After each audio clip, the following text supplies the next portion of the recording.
Well, I have now got 1, 2, 3, 4, 5, 6, 7, 8 done with the rocks for drainage and holes.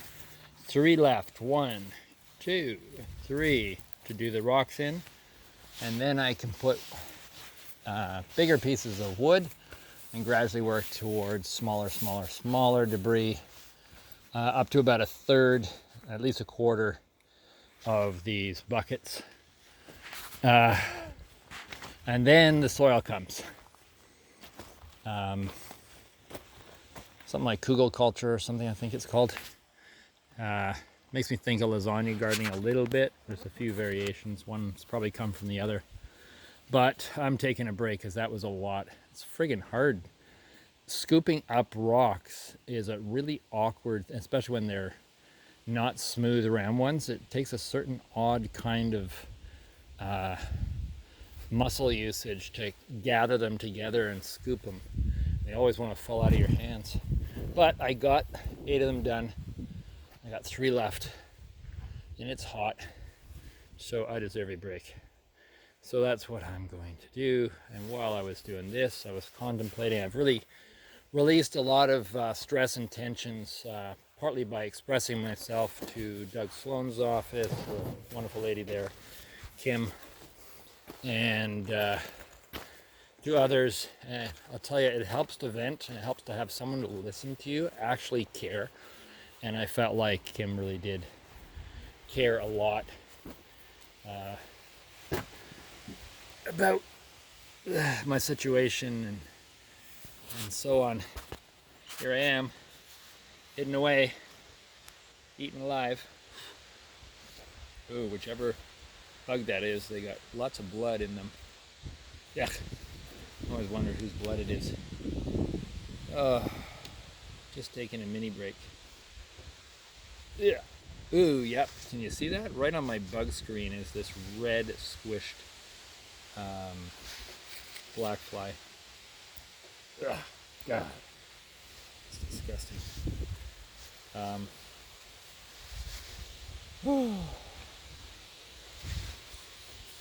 Yeah, I think definitely rehydration break, clean off my bug screen break, and I don't know. Then I just want to get those last 3 rock things done.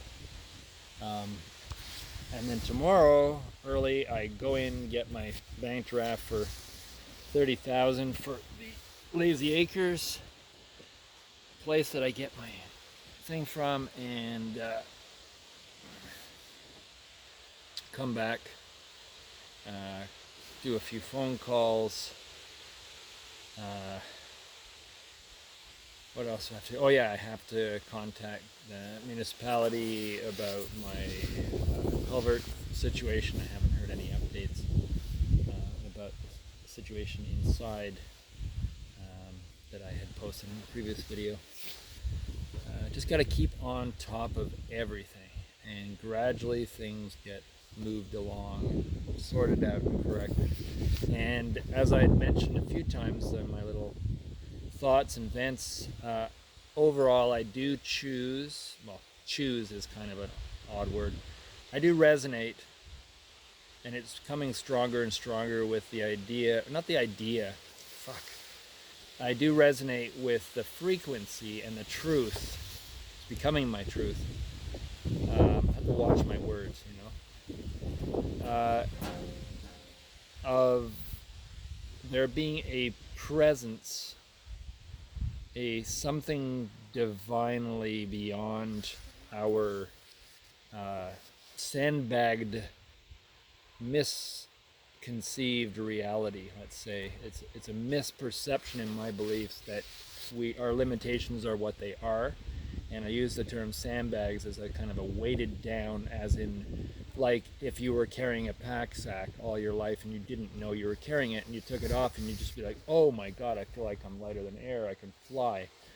Well, I think that's a good parallel to our situation. It's how I feel anyway. So let's just say a name that you want to give to that all encompassing presence that is within us, without us, whole, there is no separation, um, is evolving as we evolve, is learning as we learn. Um, I am learning to let go and trust the universe more and more every day. And when there are situations, I've seen them unfold where I am convinced that if that actually happens, it's the end, or it's something horrible. And then it happens, and then later on, I realize, oh my gosh, if that hadn't happened, blah blah blah. I'm sure people have had those situations, and I'm finding as I'm doing this experiment, starting from ground zero and working my way up, but trying to be as authentic as I can, face everything as I face it, whether I like it or not. I'm finding that this presence is growing stronger within me, outside of me, and I'm learning to lean into that presence, to trust it, to therefore move over hurdles that otherwise were not possible because I would interpret them wrong, incorrectly. So that seems to be the process I'm on one level. And we'll see as it unfolds.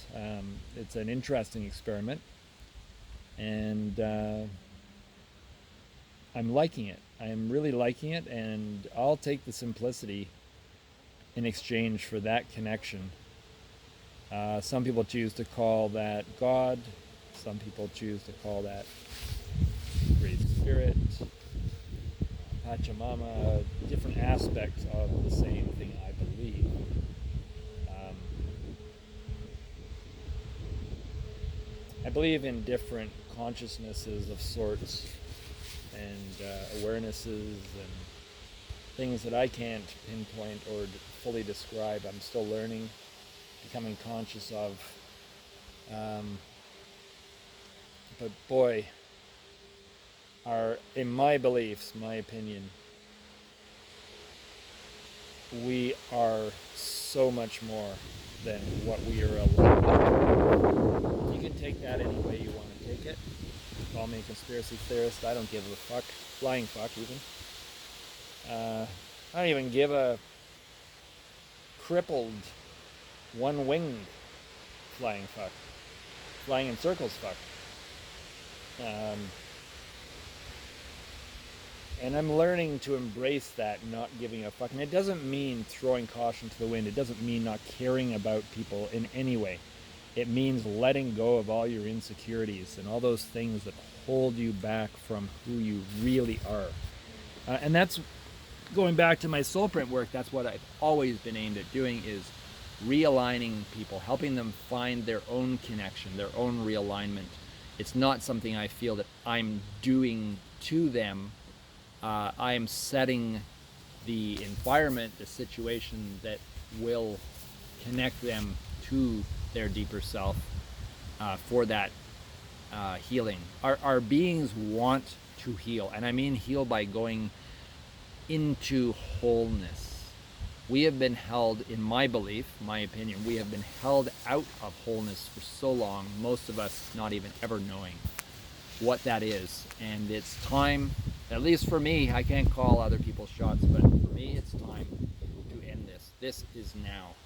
And I am dedicating every ounce of my being, every gram, if you want to go for the metric, every kilogram of my being, to this cause, this finding my place in the universe, in this lifetime at least. Why am I here? What am I doing? Am I here just to get